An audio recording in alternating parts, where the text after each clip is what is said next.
So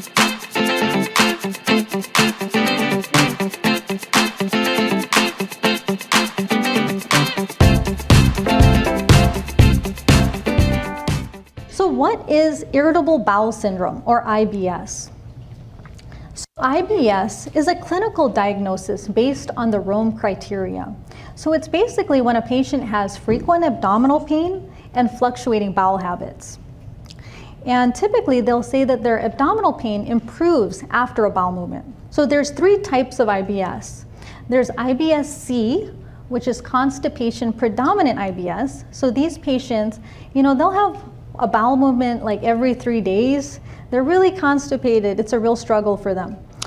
IBS-D is the diarrhea predominant IBS. So these are patients who they run to the bathroom after every meal. They're going 3-4 times a day, very loose stools. And then there's IBS-M. This is mixed IBS, where a patient has a fluctuation in their bowel habits ranging from constipation to diarrhea. So let's face it, IBS is a vague diagnosis. It's kind of a way to label symptoms. It's often treated with antidepressants because antidepressants reduce pain signals going from the gut to the brain. But how can we really address root causes of IBS? And how can we help patients manage their IBS symptoms? So what are some of the root causes of IBS symptoms? So the first thing I typically will do is we want to rule out celiac disease. Celiac disease is a genetic immune reaction to gluten, which is the protein in all wheat products. And it's fairly common, like 1 in 100 Caucasians have celiac disease. And celiac patients do, unfortunately, need to eliminate gluten from their diet 100% to really recover. So this can easily be ruled out with a blood test. We check for tissue transglutaminase, IgA.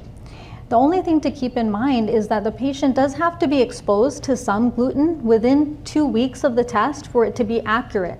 Otherwise, you can have a false negative result.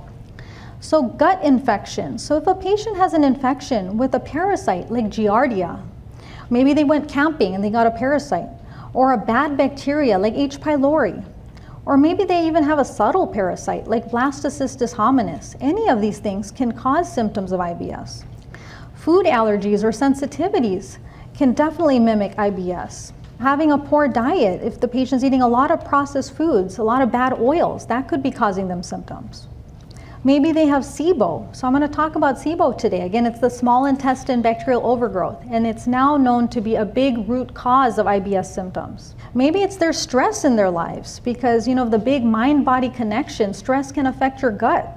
Again, maybe it's gut inflammation, maybe it's their foods they're eating, maybe they're on an inflammatory diet, or maybe they're on certain medications that are causing them these side effects. And finally, maybe it's microbial dysbiosis. This is basically an imbalance in your gut bacteria. Maybe you have an overgrowth of certain normal commensal bacteria, such as Klebsiella, Citrobacter, or Serratia, and that's causing your symptoms.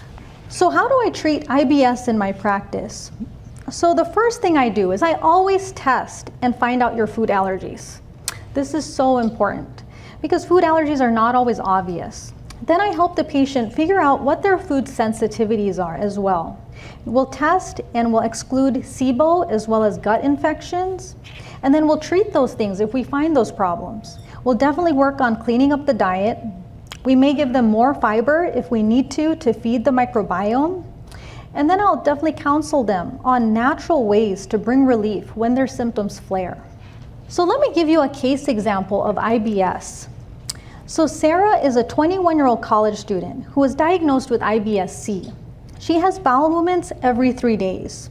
She's had multiple ER visits for abdominal pain. She had a colonoscopy and a CT scan. Both were negative. So she was put on amitriptyline by her gastroenterologist to manage her pain symptoms. So amitriptyline is an antidepressant medication, and it's prescribed in IBS to reduce the pain signals from the gut to the brain. So then Sarah comes to see me.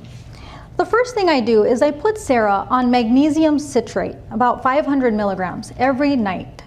Magnesium is probably my #1 preferred agent to help patients with constipation.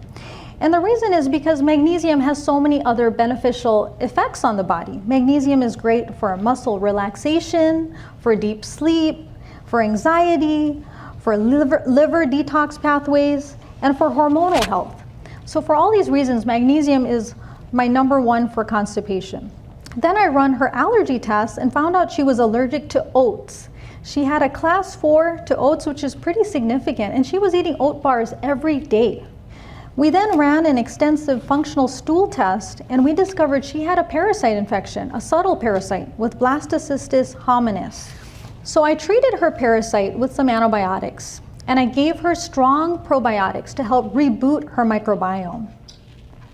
Then I changed her diet. I had her eliminate oats, dairy, all sugar, processed foods, vegetable oils. I kept her on the magnesium, 500 milligrams every night.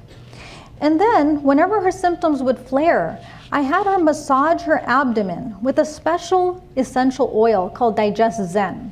Digest Zen is made by doTERRA, and it's a combination of fennel, ginger, peppermint, all the things that promote gut motility.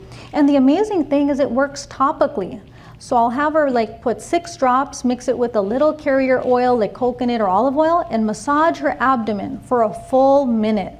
The amazing thing, this works really well for patients. So 10 minutes later, they feel their abdominal pain is significantly reduced.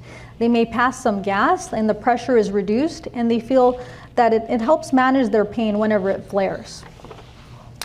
So 2 months later, Sarah is doing great. She's having large bowel movements every day. Her abdominal pain is now much improved since eliminating the oats, dairy, and sugar. And she uses the Digest Zen essential oil whenever she needs to. And she's off the amitriptyline.